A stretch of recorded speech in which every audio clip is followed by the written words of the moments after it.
Hey there guys, my name is Smashervt. We'll be doing a review on War of the Roses. This game was releasing October 2nd and was based on a true civil war called War of the Roses against the Lancasters and the Yorks, which you get to choose in this game.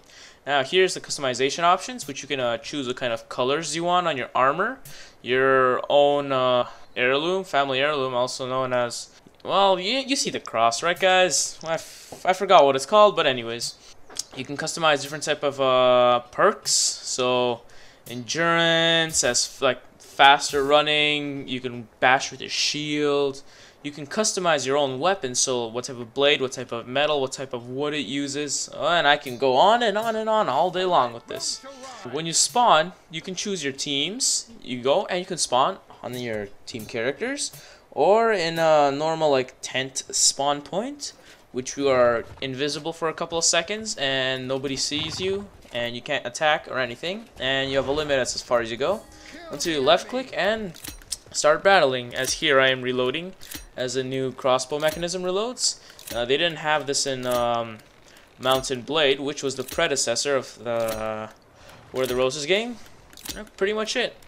Well, this game is brand new, so it has its own flaws. For example, swords sometimes hit too fast, bows are a little derpy sometimes, and there's a lot of graphic errors for Nvidia users, sadly, which I was tortured for about 2 days, having these random colors everywhere, which updating the driver just makes it worse. But they fixed that, thankfully, and they fixed that when you spawn underneath the map and you die instantly.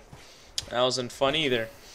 Now, what I think of this game, I think of Call of Duty. As you see, it's pretty much like, without guns, obviously, but, crossbow, swords, but you fight it exactly the same. There's different type of arenas. For example, this is a tournament area you can fight in, which usually everyone fights in the middle, and archers and crossbowmen are around the area.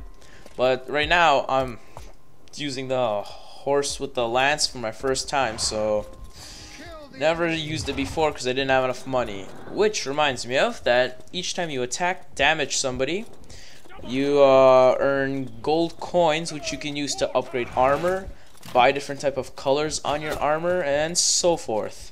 For example, like this lance costed money, so did the horse, which is a lot. Now when you damage people, there'll be blue colors, which you damage them at armor, so it doesn't do full-on damage of the percentage it says. Red means you hit their blood, which will give them only 10 seconds to bandage up, or they will pretty much fall unconscious for the loss of blood. Now the attacking mechanics is really interesting, because when you attack with your mouse going up, your guy will raise the weapon up. You raise it down, he'll do stabbing position, left, right, so on. Now for archers, it's a little different. Since it's a bow, you can't really do that. You can crouch, but you can't shoot crouched.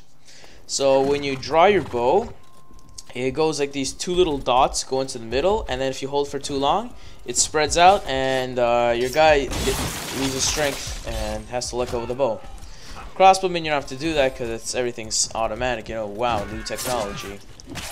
Now, what I think in this game's gonna happen in later updates is that they're gonna introduce arquebusers and early age muskets to this game, since if you play some of the maps, or if you ever heard of this game, since it's 14th century and gunpowder was recently invented for weapons, and there's big bombards or cannons, if you don't know. Well, this is my review, guys. If you like it, subscribe, rate everything. Tell me dislike if you want. Tell me what I did wrong in the comments. And yeah, just enjoy the video, guys. Have fun.